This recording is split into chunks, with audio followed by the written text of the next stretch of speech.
Hi everyone, welcome back to my channel. In today's video I want to share some tips on how to fix a dry eyeliner using a Vaseline and warm it up. First, if your eyeliner is dry and hard to apply, try warm it up. You can hold the eyeliner tip under a flame for a few seconds, then dip your eyeliner brush into a small amount of Vaseline and mix it well with the eyeliner. The Vaseline will help to moisturize the eyeliner and make it easier to apply.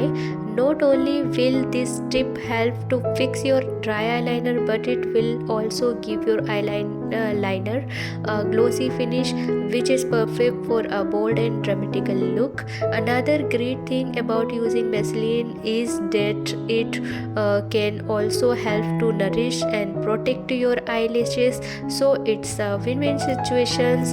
And I hope you found these tips helpful. Don't forget to like, share, subscribe for more beauty and tips and tutorial.